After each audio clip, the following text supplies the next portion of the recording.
کیا لکھا ہے پڑھو۔ خطرناک مجرم ایک بار پھر پولیس کی آنکھوں میں دھول جھونک کر لاک اپ سے فرار ہو گیا۔ بڑی سرخی تھی، اس کے نیچے عارف جمال کی تفصیلی خبر تھی۔ پولیس افسروں کے بیانات تھے۔ عارف جمال کو ایک خطرناک مجرم قرار دیا گیا تھا جو انتہائی چالاک اور پراسرار تھا۔ پولیس نے دعویٰ کیا تھا کہ وہ بہت جلد مجرم کو دوبارہ گرفتار کر لے گی اور اس بار وہ پولیس کو جل نہیں دے سکے گا۔ طالوت یہ خبر سن کر مسکرانے لگا تھا۔ مسکرا رہے ہو؟ میری تو جان پر بنی ہوئی ہے، کاش جہاز آج ہی روانہ ہو جاتا۔ حماقت، بے وقوفی، تم نے پھر بزدلی کا مظاہرہ کیا۔ طالوت نے آنکھیں نکالی۔ انہوں نے چیلنج کیا ہے کہ اس بار وہ پولیس کو جل دے کر نہیں نکل سکے گا، ممکن ہے وہ میری ٹانگیں ہی توڑ ڈالیں۔ تب پھر ہم یہاں سے سیدھے پولیس ہیڈ کوارٹر چلیں گے، دیکھتا ہوں وہ تمہاری ٹانگیں کیسے توڑیں گے۔ ارے نہیں میرے بھائی، خدا کے لیے کوئی اہم کانہ ضد مت کرو، بس جلدی سے نکل چلو، اب تو ہوٹل میں بھی خطرہ ہے۔ سارے اخبارات نے میری تصاویریں شائع کر دی ہیں، میرے لیے ہر طرف خطرہ ہی خطرہ ہے۔ میں نے بدحواسی سے کہا۔ خریداری کریں گے، بازار کی ایک ایک دکان میں گھومیں گے، طالوت نے ضد کرتے ہوئے کہا۔ دیکھتا ہوں پولیس کیسے روکتی ہے۔ طالوت، میرے دوست، میں نے کہنا چاہا، لیکن طالوت نے میرے چہرے پر ہاتھ رکھ دیا۔ میں بے بسی سے اسے دیکھنے لگا۔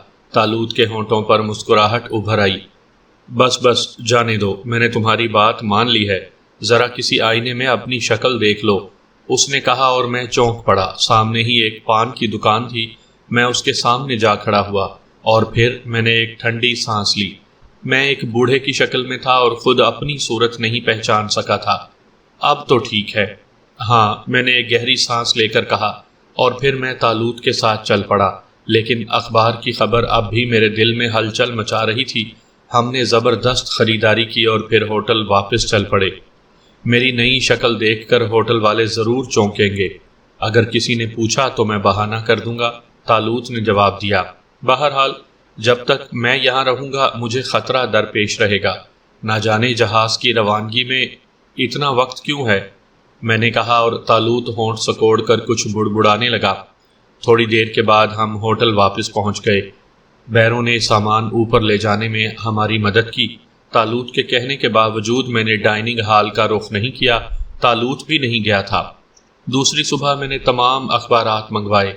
ہر اخبار میں میری تصویر نمایاں تھی۔ پولیس نے شہریوں سے مدد کی درخواست کی تھی اور کہا تھا کہ مجھے جہاں بھی دیکھا جائے پولیس کو اطلاع دی جائے۔ اس کے علاوہ شہر کی ناکہ بندی کر دی گئی تھی۔ بڑے خطرناک انتظامات تھے۔ طالوت نے زبردستی مجھ سے تمام خبریں سنی اور مسکراتا رہا۔ مسکرا لو، میری طرح مصیبت میں گرفتار ہوتے تو پتہ چلتا، میں نے بلبلا کر کہا۔ تمہاری ہر مصیبت میری ہے دوست۔ بہرحال فکر مت کرو، اب تو ہم ان دلچسپ لوگوں کو خیر بات کہہ رہے ہیں، اس نے جواب دیا۔ اس روز میں دن بھر ہوٹل میں ہی گھسا رہا۔ طالوت بھی میری وجہ سے کہیں نہیں گیا تھا، لیکن ہر شام ہی وہ مجھ سے تقاضا کرنے لگتا کہ کوئی تفریح کی جائے۔ مناسب نہیں ہوگا طالوت، میں نے کہا۔ آخر کیوں مناسب نہیں ہوگا؟ اب تو تمہاری شکل بھی بدلی ہوئی ہے۔ ارے پولیس والے بڑے خطرناک ہوتے ہیں، چال ڈھال سے انسان کو پہچان لیتے ہیں۔ تم ان کی کارکردگی سے واقف نہیں ہو اور وہ میری کارکردگی سے واقف نہیں ہیں۔ پھر میرے دوست، تم نے ایسا کوئی بھیانک جرم نہیں کیا جس کی بنا پر وہ تمہیں قتل کر دیں گے۔ بزدلی نہ دکھاؤ، آؤ کوئی انوکھی تفریح کریں گے، دل بہلائیں گے۔ اس کے بعد تو جہاز تک ہی محدود رہیں گے۔ اور پھر اس نے مجھے مجبور کر دیا۔ ناچار میں نے لباس تبدیل کیا اور اس کے ساتھ باہر نکل آیا۔ گو میری صورت بدلی ہوئی تھی، لیکن کسی بھی پولیس والے کو دیکھ کر میری روح فنا ہو جاتی تھی۔ تھوڑی دور چل کر ہم نے ایک ٹیکسی روکی اور اس میں بیٹھ کر چل پڑے۔ ٹیکسی نے ایک پر رونق بازار میں ہمیں اتار دیا۔ اس بازار کے عقب میں بازار حسن تھا، لیکن میں نے زندگی میں کبھی اس بازار کا رخ نہیں کیا تھا۔ ہم دکانیں دیکھتے ہوئے آگے بڑھ رہے تھے کہ بڑی بڑی مونچھوں والا ایک آدمی کندھے پر رومال ڈالے ہمارے نزدیک سے گزرا۔ چاہیے صاحب، اس نے طالوت کی طرف جھک کر کہا۔ کیا؟ طالوت چونک کر رک گیا۔ گھر کی پلی ہوئی ہے، دلال نے مسکراتے ہوئے کہا۔ ارے بھائی سنو، یہ کیا کہہ رہا ہے؟ طالوت نے میری طرف رخ کر کے کہا۔ آگے بڑھو، آگے بڑھو، میں نے اسے شانے سے دھکیلتے ہوئے کہا، اور دلال مایوس ہو کر آگے بڑھ گیا۔ کیا معاملہ تھا؟ مجھے تو بتاؤ۔ ارے چھوڑو، تمہارے مطلب کی بات نہیں تھی، میں نے کہا۔ مگر وہ گھر کی پلی ہوئی کس چیز کی بات کر رہا تھا؟ طالوت ضد کرنے لگا۔ مجبوراً مجھے اسے طوائفوں کے کاروبار کے بارے میں بتانا پڑا۔ میں نے اسے بتایا کہ بہت سی طوائفیں صرف گانے بجانے کا کاروبار کرتی ہیں اور بہت سی عصمت فروشی کا۔ تب پھر تم مجھے اس سے لا علم کیوں رکھ رہے تھے؟ طالوت نے شکایت کی۔ اس لیے کہ تم ضد نہ کرنے لگو۔ ضد تو میں اب بھی کروں گا۔ سنو، ہم عصمت فروش عورتوں کے پاس نہیں جائیں گے، لیکن گانا سننے میں کیا حرج ہے؟ ارے وہ جگہ شریفوں کے قابل نہیں ہے۔ میں خود کو شریف نہیں سمجھتا، سمجھے؟ میں ضرور وہاں چلوں گا۔ طالوت بری طرح اڑ گیا۔ پھر جب اس نے کہا، یار تم کیسے آدمی ہو؟ میں تمہاری دنیا دیکھنے آیا ہوں، مجھے اس انوکھی دنیا کے ایک پہلو سے روشناس کروا دو۔ پھر جب تم میری دنیا میں جاؤ گے تو میں بلا تکلف تمہیں وہاں کے تمام عجائبات دکھا دوں گا۔ طالوت نے اس انداز میں یہ بات کہی تھی کہ میں پھر انکار نہ کر سکا، اور مجبوراً مجھے اس بازار کا رخ کرنا پڑا جہاں میں کبھی نہیں گیا تھا۔ ہر بالا خانے سے ہارمونیم، ڈھول اور گھنگروں کی آواز آ رہی تھی۔ طالوت بے حد خوش نظر آنے لگا، اور پھر جس پہلے زینے کی طرف ہمارے قدم اٹھے ہم اس پر چڑھ گئے۔ میں سخت الجھن میں تھا، لیکن طالوت کے لیے مجھے سب کچھ کرنا تھا۔ وہ بے حد شوقین مزاج تھا اور اسے اچھے برے کسی ماحول کی کوئی پرواہ نہیں تھی۔ ہم اوپر پہنچ گئے۔ بہت بڑے ہال نما کمرے میں براق چاندنی بچھی ہوئی تھی۔ سازندے بیٹھے ساز بجا رہے تھے۔ ایک طرف نائکا بیٹھی چھالیاں کتر رہی تھی۔ اس کے برابر دو حسین لڑکیاں دو زانو بیٹھی ہوئی تھیں۔ کمرے کے تین اطراف تماشبین بیٹھے ہوئے تھے، ایک سے ایک بےہودہ شکل، گلے میں پھولوں کے ہار ڈالے، گالوں میں گلوریاں دبائے جھوم رہے تھے، اور درمیان میں ایک قطالہ عالم محو رقص تھی۔ طالوت کی آنکھوں سے مسرت پھوٹی پڑ رہی تھی، جبکہ میں جھیمپا جھیمپا سا تھا۔ بہرحال ہم بھی ایک طرف بیٹھ گئے۔ نائکا کی نگاہیں ہماری طرف اٹھیں اور وہ تجربے کار عورت بھانپ گئی کہ ہم نئے پنچھی ہیں۔ طالوت بڑی دلچسپی سے رقص دیکھ رہا تھا۔ پھر اس نے میری طرف جھک کر کہا، ہمارے ہاں بھی رقص و سرور کی محفلیں ہوتی ہیں، لیکن کبھی کبھی کسی جشن کے موقع پر، اور ان کا ماحول اس سے بالکل مختلف ہوتا ہے۔ یہاں صرف دولت لٹائی جاتی ہے۔ میں نے کہا، وہ کس طرح؟ طالوت نے پوچھا۔ دیکھو، اس عقل کے اندھے کو دیکھو جو نوٹ ہلا رہا ہے۔ میں نے طالوت کو ایک تماش بین کی طرف متوجہ کیا، اور طالوت دلچسپی سے یہ منظر دیکھنے لگا۔ رقص کرتی طوائف آہستہ آہستہ تماش بین کے سامنے پہنچ گئی، اور پھر وہ دو زانو بیٹھ گئی۔ اس نے اس گیت کے کچھ بول تماش بین کو مخاطب کر کے گائے اور نوٹ وصول کر کے آگے بڑھ گئی۔ میں بھی دوں؟ طالوت نے سرگوشی کی۔ آئے ہو تو دینا ہی ہوں گے، مگر ابھی رکو، میں نے سرگوشی کے انداز میں کہا۔ اسی وقت نائکا کے نزدیک بیٹھی ہوئی ایک لڑکی پانوں کی ایک تھالی ہاتھ میں لیے ہماری طرف آئی۔ یہ لڑکی بھی کافی حسین تھی۔ وہ ادب سے ہمارے سامنے بیٹھ گئی اور پہلے طالوت کے سامنے پان پیش کیا۔ کیا کروں؟ طالوت نے میرے کوہنی ماری۔ کھا لو، جب یہاں آئے ہو تو ہر چیز سے لطف اندوز ہو لو۔ اور طالوت نے تھالی سے تمام پان اٹھا لیے۔ اس سے قبل کہ میں اسے روکتا، اس نے تمام پان موڑ کر منہ میں ٹھونس لیے۔ لڑکی ہنس پڑی۔ طالوت کا منہ بری طرح بھر گیا تھا۔ آپ کے لیے اور لاتی ہوں، وہ بولی۔ رکو، میں نہیں کھاؤں گا، میں نے کہا، اور جیب سے 100 کا نوٹ نکال کر تھالی میں ڈال دیا۔ طوائف پر اس نوٹ کا بڑا اثر پڑا تھا۔ اور کچھ شوق کریں گے حضور؟ اس نے پوچھا۔ اوہ نہیں نہیں، میں نے گھبرا کر کہا۔ طالوت پانوں کی مصیبت میں گرفتار تھا، ورنہ وہ اس شوق کے بارے میں ضرور پوچھتا۔ چھالی نہیں کھائیں گے حضور؟ وہ مسکرا کر طالوت سے بولی۔ تم دیکھ رہی ہو اب چھالیوں کی گنجائش کہاں ہے، میں نے کہا، اور وہ کھل کھلا کر ہنس پڑی۔ میں اگالدان لاتی ہوں، اس نے کہا اور اٹھ گئی۔ طالوت گال پھلائے بیٹھا تھا۔ پان کی سرخی پیک اس کے ہونٹوں کے گوشوں سے نکل آئی تھی، اور اس کی دودیا چہرے پر بے حد بھلی لگ رہی تھی۔ رقص کرتی ہوئی رقاصہ کی نگاہیں بار بار اس کے حسین چہرے پر آ جاتی تھیں، اور پھر گیت کا ایک مصرع گاتی ہوئی وہ طالوت کے سامنے آ گئی۔ سامعین کرام، آپ سن رہے ہیں ایم اے راحت کی اردو کہانیوں میں سے ایک دلچسپ اردو کہانی جس کا نام ہے طالوت۔ یہ اس سلسلے کی قسط نمبر 11 ہے۔ مجھے امید ہے آپ کو میری یہ کاوش پسند آ رہی ہوگی۔ طالوت کی آنکھوں میں خوشی کی چمک تھی۔ اس کے گال پھولے ہوئے تھے، ورنہ وہ مسکرانے کی کوشش بھی کرتا۔ رقاصہ اس کے سامنے دو زانوں بیٹھ گئی اس نے وہی مصرع طالوت کے سامنے پھر دہرایا جسے وہ گا رہی تھی۔ اس مصرعے میں محبوب کے حسن کا ذکر تھا۔ طالوت گال پھلائے گردن ہلا رہا تھا۔ میں نے اس کے کوہنی ماری اور طالوت چونک کر مجھے دیکھنے لگا۔ میری بات اس کی سمجھ میں نہیں آئی۔ تب میں نے جیب سے 100 روپے کا ایک نوٹ نکال کر طالوت کے گال پر رکھ دیا۔ رقاصہ نے نوٹ لیا اور زور سے طالوت کا گال نوچ لیا۔ طالوت کے رخساروں میں کوئی دباؤ برداشت کرنے کی گنجائش کہاں تھی، چنانچہ پان کی پچکاری رقاصہ کے لباس پر پڑی اور رقاصہ اچھل کر پیچھے ہٹ گئی۔ کسی اور کی حرکت ہوتی تو شاید وہ ناک بھوں سکوڑتی، لیکن ایک تو طالوت کی شخصیت، پھر 100 کا نوٹ۔ وہ ہنس پڑی اور طالوت جو بدحواس ہو گیا تھا خوفزدہ نگاہوں سے اس کی شکل دیکھنے لگا۔ رقاصہ خاموش ہو کر اپنا لباس صاف کرنے لگی تھی۔ مجھے بھی اس حادثے کا احساس تھا، چنانچہ میں نے جلدی سے ایک اور نوٹ نکال کر رقاصہ کی گود میں ڈال دیا۔ اتنی دیر میں دوسری لڑکی اگالدان لے آئی تھی۔ طالوت چونک کر اگالدان دیکھنے لگا اور میں نے اسے اشارہ کیا کہ وہ پانوں کی مصیبت سے نجات حاصل کر لے۔ بات طالوت کی سمجھ میں آ گئی اور اس نے اپنا منہ اگالدان میں خالی کر دیا۔ رقاصہ نے اپنا لباس صاف کیا، لیکن شاید طالوت کے سامنے سے اٹھنے کا اس کا دل نہیں چاہ رہا تھا، چنانچہ اس نے دوسرا مصرع شروع کر دیا اور طالوت مسکرانے لگا۔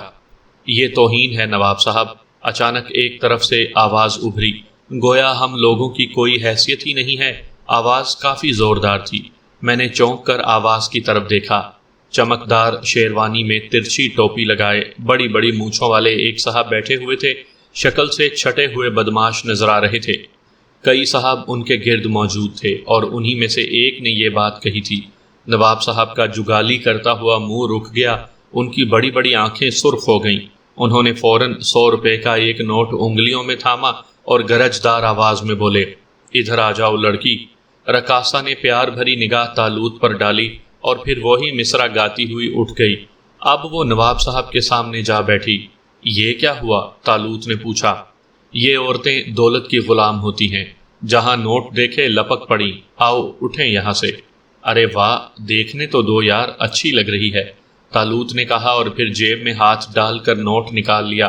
لڑکی نے نواب صاحب سے نوٹ لے لیا تھا۔ اب واپس آ جاؤ، طالوت نے بھی زور سے آواز لگائی اور میں ایک ٹھنڈی سانس لے کر رہ گیا۔ طالوت اس رقص و سرور میں پوری طرح کھو گیا تھا، اس لیے اب اسے یہاں سے اٹھا لے جانا مشکل تھا۔ چنانچہ میں نے کوشش ترک کر دی، لیکن رقاصہ وہاں سے نہ اٹھی کیونکہ نواب صاحب نے دوسرا نوٹ نکال لیا تھا۔ رقاصہ نے مسکراتی نگاہوں سے طالوت کی طرف دیکھا اور پھر نواب صاحب کی طرف رخ کر کے گانے لگی۔ میں نے طالوت کے چہرے کی طرف نگاہ دوڑائی۔ طالوت کو غصہ آ رہا تھا۔ دوسرے لمحے طالوت نے جیب سے نوٹوں کی گڈی نکال کر سامنے رکھ لی۔ ادھر آ جاؤ رقاصہ، اس نے کہا اور رقاصہ نے اس طرف دیکھا۔ نائکا کی آنکھوں میں نوٹوں کی گڈی دیکھ کر چمک پیدا ہو گئی تھی۔ وہ مستربانہ انداز میں پہلو بدلنے لگی۔ پھر اس نے لڑکی کو اشارہ کیا جو اگالدان لے کر طالوت کے پاس آئی تھی، اور لڑکی مسکراتی ہوئی طالوت کے سامنے آ بیٹھی۔ میں کوئی خدمت کروں نواب صاحب؟ اس نے طالوت کو مخاطب کر کے کہا۔ اسے بلاؤ، طالوت نے سخت لہجے میں کہا اور ایک اور گڈی نکال کر سامنے رکھ لی۔ ریشم، دیکھو نواب صاحب بلا رہے ہیں۔ نائکا دوسری گڈی دیکھ کر بدحواس ہو گئی تھی۔ گاتی ہوئی رقاصہ نے پھر طالوت کی طرف دیکھا اور اٹھنے کی کوشش کی، لیکن مونچھوں والے نواب صاحب نے بھی ایک موٹی سی گڈی جیب سے نکال کر سامنے رکھ لی۔ طالوت اسی طرف دیکھ رہا تھا اور میں بدحواس تھا کہ اب نہ جانے کیا ہو۔ طالوت کو واقعی غصہ آ گیا تھا۔ اس نے جیب میں ہاتھ ڈالا اور پھر وہ نوٹوں کی گڈیاں نکال کر ڈھیر کرنے لگا۔ اتنی گڈیاں اس نے سامنے سجا لیں جو اس کی اور میری دونوں کی جیبوں میں ملا کر بھی نہیں آ سکتی تھی۔ میں نے ایک سازندے کو جو طبلہ بجا رہا تھا پیچھے الٹتے ہوئے دیکھا۔ وہ بیچارہ شاید بے ہوش ہو گیا تھا۔ دوسرے لمحے ساز رک گئے۔ تمام سازندے منہ پھاڑے نوٹوں کی گڈیوں کو دیکھ رہے تھے۔ تماش بینوں کی آنکھیں بھی پھٹی ہوئی تھیں۔ مونچھوں والے نواب صاحب کے سامنے بیٹھی ہوئی لڑکی نے اٹھنے کی کوشش کی، لیکن دوسرے لمحے نواب صاحب نے اس کی کلائی پکڑ لی۔ کیا بدتمیزی ہے نواب صاحب، آداب محفل سیکھیں۔ نائکا اب پوری طرح طالوت کی طرفدار ہو چکی تھی۔ بکواس مت کرو بائی جی، اس کل کے چھوکرے کی یہ مجال کہ نواب چھٹن کے منہ کو آئے۔ یاد رکھو ہمارے ٹکڑوں پر پل رہی ہو، اس نو دولتیے کے سامنے پرانے گاہکوں کی توہین کر رہی ہو۔ نواب صاحب کے ایک مصاحب نے بگڑتے ہوئے کہا۔ اتنے میں ناچنے والی نواب صاحب سے کلائی چھڑا چکی تھی، چنانچہ وہ پلٹ کر تالوت کے پاس پہنچ گئی۔ محفل خراب نہ کریں نواب صاحب، حواس میں بیٹھیں، نائکا نے پھر کہا اور پھر سازندوں کو اشارہ کیا۔ ساز پھر بجنے لگے، لیکن سازندوں کی نگاہ نوٹوں کے ڈھیر پر تھی۔ بائی جی تبلچی کی گنجی کھوپڑی پر ہاتھ مار مار کر اسے ہوش میں لانے کی کوشش کر رہی تھی۔ ایک غزل پیش کروں نواب صاحب؟ ریشم نے تالوت کے لباس کے دامن سے کھیلتے ہوئے کہا۔ ضرور ضرور، تم بہت اچھا گاتی ہو، تالوت نے ترنگ میں کہا اور لڑکی سنبھل کر بیٹھ گئی، لیکن نواب چھٹن اپنے مصاحبوں کے ساتھ کھڑے ہو گئے تھے۔ تبے دلن اٹھا کر باہر پھینک دو ان دونوں کو، نواب چھٹن کی چنگھاڑ سنائی دی اور ان کے چمچے ہماری طرف بڑھے۔ صورتحال بگڑتی دیکھ کر میں جلدی سے اٹھ گیا۔ سنیے سنیے تو صحیح نواب صاحب، میں نے دونوں ہاتھ سامنے کرتے ہوئے کہا، لیکن نواب چھٹن کے ایک بدماش نے میرا گریبان پکڑ کر ایک زوردار جھٹکا دیا اور میں بائی جی پر کلا بازی کھا گیا۔ آئے ہائے، نوابو سندلو، چلیو ذرا ان موٹے بدماشوں کی بدماشی نکال دو، آئے بلائیو رمضانی دادا کو۔ یہ بدماشی یہاں نہیں چلے گی نواب چھٹن، بائی جی میرے نیچے دبی ہوئی چیخیں اور پھر مجھے خود پر سے پرے دھکیلتے ہوئے بولی۔ نائکا نے مجھے کہا کہ ذرا مجھے پکڑو میاں، لیکن نواب چھٹن کے 4 فٹے چمچے نے مجھے جان نہ پکڑنے دی۔ اس نے میرا گریبان پکڑا اور پھر ایک ہاتھ جھاڑ دیا۔ میں اتنا بدحواس تھا کہ پھر گر پڑا۔ سب کچھ اچانک ہوا تھا، میں مدافعت ہی میں لگا ہوا تھا اور بدماش تالوت ریشم سے گفتگو کر رہا تھا۔ ریشم بھی بدحواس تھی، لیکن وہ تالوت کو ناراض کرنا نہیں چاہتی تھی۔ محفل بگڑ چکی تھی، تماش بین کوٹھے سے فرار ہو رہے تھے، نواب چھٹن اور ان کے آدمی رہ گئے تھے۔ نائکا کے نوابو اور سندلو بھی نواب صاحب کے سامنے ہاتھ جوڑے کھڑے تھے۔ وہ شاید نواب صاحب سے لڑنا نہیں چاہتے تھے۔ یہ تو بعد میں ہی معلوم ہو سکا تھا کہ نواب صاحب دراصل نواب کے بجائے بہت بڑے غنڈے تھے۔ بہرحال مصیبت میری آئی ہوئی تھی، صرف میں تھا جو نواب صاحب کے آدمیوں کے ہتھے چڑھا ہوا تھا اور 2-3 آدمی میری خوب مرمت کر رہے تھے۔ پھر بھلا ہو نواب چھٹن کا، وہ آگے بڑھے اور انہوں نے ریشم کو بازو سے پکڑ کر تالوت کے سامنے سے اٹھا لیا۔ تب تالوت چونکا، اس نے غسیلی نگاہوں سے نواب صاحب کو دیکھا اور پراسرار لہجے میں بولا، چھوڑ دو اسے۔ ابے جا، نواب چھٹن سے واقف نہیں ہے کیا؟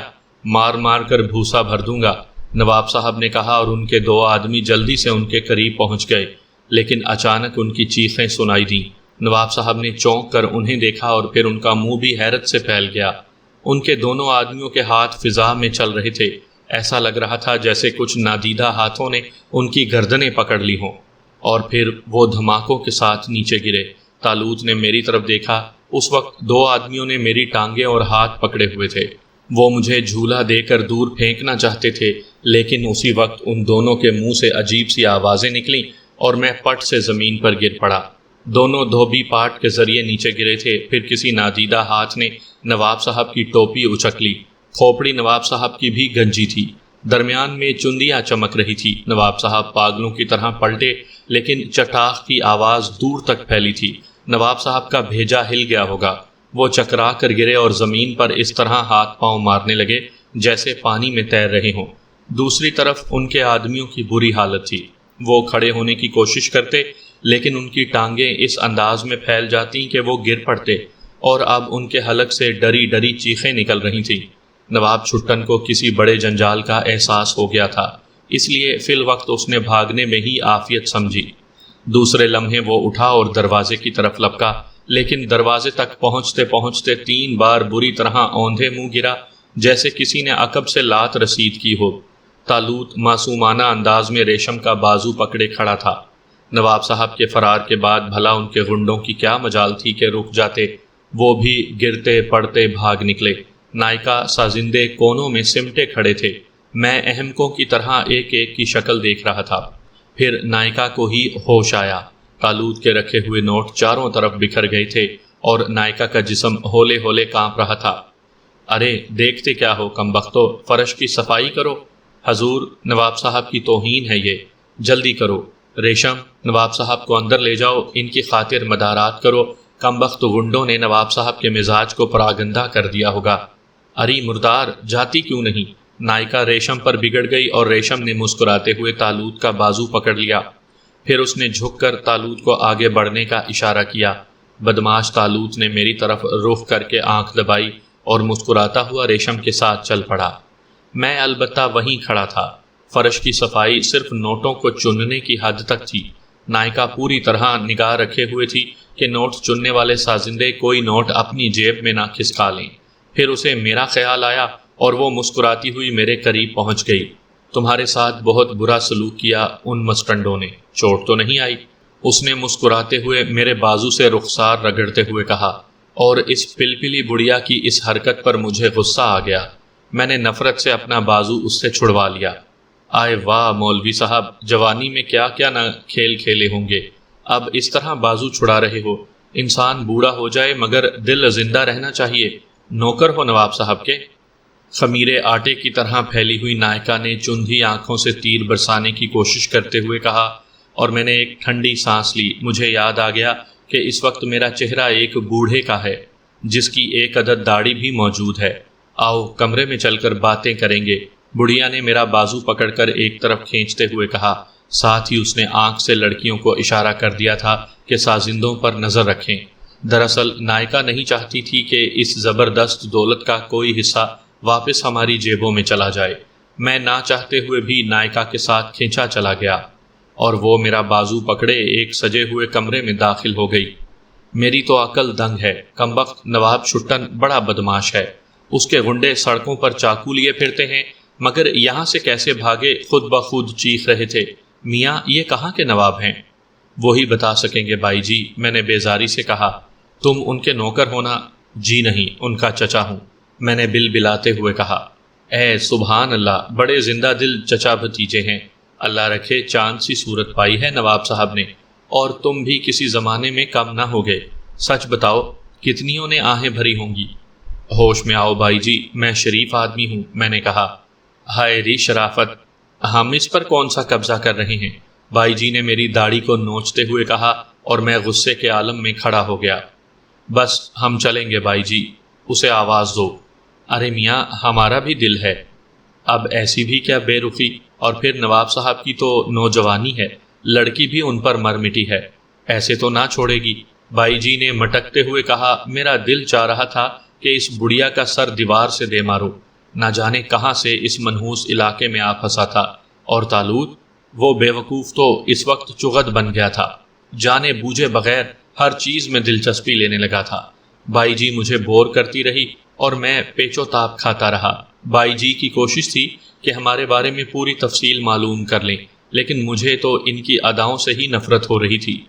دفعتاً باہر شور کی آواز سنائی دی اور بائی جی چونک گئیں۔ میں بھی شور کی طرف متوجہ ہو گیا۔ ٹھہرو میں دیکھوں کیا ہے۔ اس کمبخت نواب چھٹن سے خطرہ ہے، بہت بڑا گنڈا ہے۔ بائی جی کے لہجے میں کسی قدر بدحواسی ٹپک رہی تھی۔ وہ چھپاک سے کمرے سے باہر نکل گئیں۔ میرے کمرے میں رہنے کی کوئی تک نہیں تھی، چنانچہ میں بھی موقع سے فائدہ اٹھا کر باہر نکل آیا۔ میں سوچ رہا تھا کہ طالوت کو آواز دوں اور یہاں سے نکل چلوں، لیکن میری نگاہ ایک جھروکے پر پڑی جہاں سے بائی جی باہر کا منظر دیکھ رہی تھی، اس کے ساتھ ہی آوازیں بھی سنائی دے رہی تھیں۔ نیچے بھیجو اس نواب کے بچے کو، روشن بھائی اگر زندگی چاہتی ہے تو نواب کو نیچے اتار دو۔ میں نے بائی جی کی پشت پر جا کر جھروکے کے باہر جھانکا۔ نواب چھٹن 20-25 گنڈوں کے ساتھ کھڑا چیخ رہا تھا۔ اس کے آدمیوں کے ہاتھوں میں کھلے ہوئے چاقو، ہاکی، سٹکیں اور ایسے ہی دوسرے ہتھیار تھے۔ بائی جی نے میری طرف دیکھا، میرے چہرے پر بھی پسینہ آ گیا تھا۔ اب کیا ہوگا؟ نواب صاحب خطرے میں ہیں، خدا غارت کرے اس نواب چھٹن کو۔ ارے نکالو تو صحیح اس نواب کے بچے کو، ہے کہاں؟ میں نے دانت پیستے ہوئے کہا۔ آؤ نواب صاحب کو اطلاع دینا ضروری ہے، بائی جی نے کہا۔ ان کا چہرہ پیلا پڑ گیا تھا۔ میں ان کے ساتھ چل پڑا۔ تب بائی جی ایک کمرے کے سامنے پہنچی۔ ریشم دروازہ کھول، وہ نواب چھٹن کا بچہ آ گیا ہے۔ ارے جلدی کر، نواب صاحب کو پچھلے دروازے سے نکال دے، اگر وہ اندر گھس آیا تو۔ دروازہ کھلا اور طالوت مسکراتا ہوا باہر آ گیا۔ کیا بات ہے؟ اس نے مسکراتی ہوئی نگاہوں سے مجھ سے پوچھا۔ وہ نواب چھٹن بہت سے لوگوں کو لے کر آ گیا ہے، سب کے سب مسلح ہیں۔ اچھا ریشم، پھر آؤں گا، انتظار کرنا۔ ضرور تشریف لائیے نواب صاحب، اب آپ کے بغیر تو زندگی بیکار ہے، ریشم نے اداس سی شکل بناتے ہوئے کہا، اور پھر نائکا کی طرف دیکھتے ہوئے بولی، نواب چھٹن کو ٹھنڈا کر دو۔ اماں، میں نواب صاحب کو پچھلے دروازے سے لے جاتی ہوں۔ ہم چور نہیں ہیں ریشم، سامنے سے ہی جائیں گے۔ ہاں، اگر تم چاہو تو جھرونکوں سے نواب چھٹن کا حشر دیکھ لو، تالوت نے بڑے موڈ میں کہا اور میں دانت پیسنے لگا۔ آؤ، تالوت نے میرا بازو پکڑتے ہوئے کہا۔ پچھلے دروازے سے نکل چلو بھائی، کیوں موت کو آواز دے رہے ہو؟ میں نے دانت پیستے ہوئے کہا، اور جواب میں تالوت نے مجھے ایسی نگاہوں سے دیکھا کہ میری گردن جھک گئی۔ آؤ، اس نے پھر کہا، اور میں بادل نخواستہ اس کے ساتھ چلنے لگا۔ اس نے جن نگاہوں سے مجھے دیکھا تھا اس سے اندازہ ہوتا تھا کہ وہ اس سلسلے میں بہت کچھ کرنے کی طاقت رکھتا ہے، اور بہرحال مجھے علم تھا کہ تالوت کون ہے۔ ہم باہر نکل آئے۔ نواب چھٹن اور اس کے آدمی دروازے کے سامنے ہی موجود تھے۔ ہمیں دیکھتے ہی نواب چھٹن چیخا، یہی دونوں ہیں، پکڑ لو، لاشیں گرا دو سالوں کی، دیکھ لوں گا۔ اور تالوت نے بائیں سمت رخ کر کے کسی کو آواز دی۔ الفاظ میری سمجھ میں نہیں آ سکے تھے، لیکن میں سمجھ گیا اس نے اپنے نادیدہ خادم کو آواز دی تھی۔ نواب چھٹن کے آدمی ہم پر جھپٹے، لیکن پھر اس طرح ٹھٹک گئے جیسے کسی نظر نہ آنے والی دیوار سے ٹکرا گئے ہوں۔ ان کے چہروں پر حیرت کے آثار نظر آئے تھے۔ ابے نامردو، کھڑے کیوں ہو گئے ہو؟ پکڑ کر چمڑی ادھیڑ دو سالوں کی۔ نواب چھٹن پھر چیخا، اور پھر میں نے ایک حیرت انگیز منظر دیکھا۔ اچانک نواب چھٹن کے جسم سے لباس غائب ہو گیا۔ وہ مادرزاد برہنہ کھڑا چیخ رہا تھا۔ ہاں، سر پر ٹوپی موجود تھی۔ نواب چھٹن کے آدمیوں نے اسے دیکھا اور منہ پھاڑ کر رہ گئے۔ خود نواب چھٹن کو ابھی تک لباس غائب ہونے کا احساس نہیں ہوا تھا۔ استاد تمہارے کپڑے، بالآخر اس کے ایک ساتھی نے کہا، اور نواب چھٹن چونک پڑا۔ اس نے اپنا جسم دیکھا اور اس کا منہ تعجب سے کھل گیا۔ راگیر جمع ہو گئے تھے اور اب وہ بے تحاشا ہنس رہے تھے۔ نواب چھٹن اچھل کر بھاگا، لیکن اچھلنے سے اس کے قدم زمین سے اٹھے تو پھر زمین نہ چھو سکے۔ اب وہ فضا میں کئی فٹ اوپر اٹھا ہوا تھا اور بھاگنے کے انداز میں ہاتھ پاؤں مار رہا تھا، لیکن قدم زمین پر پڑتے تو وہ آگے بھاگتا، ایک ہی جگہ ٹکا سائیکل چلانے کے انداز میں ہاتھ پاؤں مار رہا تھا، اور اس کے حلق سے عجیب سی آوازیں نکل رہی تھیں۔ اس کے تمام ساتھی اس کی طرف لپکے، پھر کسی نے بھوت کا نعرہ لگایا اور نواب چھٹن کے جان باز ساتھی سر پر پاؤں رکھ کر بھاگے۔ راگیر حیرت زدہ بھی تھے اور کہے بھی لگا رہے تھے، اور نواب چھٹن پوری قوت صرف کر کے سائیکل چلا رہے تھے۔ آؤ، تالوت نے مجھ سے کہا، اور ہم دونوں لوگوں کے مجمع سے اطمینان سے گزرتے چلے گئے۔ کافی دور آ کر ہم نے ٹیکسی روکی اور اس میں بیٹھ کر ہم دونوں چل پڑے۔ میں خاموش تھا، تالوت بھی خاموش تھا، اس کے چہرے پر عجیب سے تاثرات تھے۔ تھوڑی دیر کے بعد ہم ہوٹل پہنچ گئے، بل ادا کر کے ٹیکسی سے اترے اور اپنے کمرے کی طرف چل پڑے۔ کمرے میں پہنچ کر تالوت نے گہری سانس لی اور ایک آرام کرسی پر پاؤں پھیلا کر بیٹھ گیا۔ پھر اس نے مسکراتے ہوئے میری طرف دیکھا۔ کیا بات ہے میری جان؟ اس نے آنکھ مار کر کہا۔ فضول بکواس مت کرو، تم خود رنگ رلیوں میں مست تھے اور چھٹن کے آدمی میری مرمت کر رہے تھے، میں نے بگڑے ہوئے لہجے میں کہا۔ ہاں یار، معذرت خواہ ہوں، اس وقت میں واقعی تمہاری طرف توجہ نہیں دے سکا تھا۔ بہرحال کیسی رہی؟ لعنت ہے تمہاری ضد مجھے لے ڈوبے گی۔ انہی ہنگاموں کی وجہ سے تو اپنی مصنوعی دنیا چھوڑی ہے۔ پیارے، جی لینے دو کچھ دن، میں تمہاری منت کرتا ہوں، اس نے ایسے انداز میں کہا کہ میرا غصہ کافور ہو گیا۔ تم تو اپنی پراسرار قوتوں کی وجہ سے محفوظ رہتے ہو، لیکن میرے سینے میں کسی دن کوئی چاقو یا گولی اتار دے گا، اور پھر وہ منحوس بڑھیا مجھے اپنے بوڑھے عاشقوں میں شمار کر رہی تھی۔ تالوت نے کہا لگایا اور دلچسپی سے بولا، اماں سچ کہنا، کیا وہ تم سے عشق جھاڑ رہی تھی؟ رہنے دو بس، تم نے شکل ہی ایسی بنا دی ہے، میں نے کہا، اور تالوت کہے لگاتا رہا۔ پھر تھوڑی دیر کے بعد سنجیدہ ہو کر بولا، اگر تم وہاں نہ لے جاتے تو زندگی ادھوری رہ جاتی۔ ہائے ریشم، اس نے آنکھیں بند کر کے کہا، کیا بکواس ہے صاحبزادے، تم ان لوگوں سے نا واقف ہو، بس یہ اسی حد تک ٹھیک ہیں، اس سے آگے کچھ تلاش کرو گے تو تمام قوتیں دھری کی دھری رہ جائیں گی، میں نے کہا۔ کیا مطلب ہے تمہارا؟ تالوت نے نیم وا آنکھوں سے مجھے دیکھا۔ کیا تم ریشم سے متاثر ہوئے ہو؟ میں نے پوچھا۔ تم متاثر ہونے کی بات کرتے ہو، میں تو اس کے بغیر زندگی ادھوری سمجھتا ہوں۔ کیا بتاؤں عارف، کیسی معصوم اور محبت کرنے والی لڑکی ہے، بس ایک دم عاشق ہو گئی اور اپنا سب کچھ میرے قدموں پر نچھاور کر دیا۔ کہہ رہی تھی میرے بغیر نہ جی سکے گی، نہ جانے میں نے ان چند لمحات میں کیا جادو کر دیا ہے۔ یار قسم لے لو جو میں نے کچھ بھی کیا ہو، بس یہ اس کی محبت ہے، تالوت نے مسرور ہوتے ہوئے کہا۔ تالوت، ہوش میں آؤ، تم ایک طوائف سے متاثر ہو رہے ہو جو ہمارے یہاں سانپ سے زیادہ خطرناک سمجھی جاتی ہے۔ کیا کہہ رہے ہو عارف؟ وہ خوبصورت لڑکی؟ خوبصورت ناگن کہو۔ کیوں؟ آخر کیوں؟ او میرے بھولے دوست، وہ طوائف ہے، دولت کی رسیا۔ اس کی نگاہ میں صرف دولت سب کچھ ہے۔ جتنی زیادہ جیب میں دولت ہوگی اتنی ہی اس کی محبت حاصل ہوگی۔ وہ دولت کے علاوہ کسی چیز سے محبت نہیں کرتی۔ میں اس کا مکان سونے چاندی سے بھر دوں گا، نوٹوں کے انبار لگا دوں گا اس کے سامنے، طالوت نے کہا۔ پھر اس سے کیا ہوگا؟ وہ طوائف ہے، طوائف رہے گی۔ طوائف اپنی فطرت کو کبھی نہیں بدل سکتی۔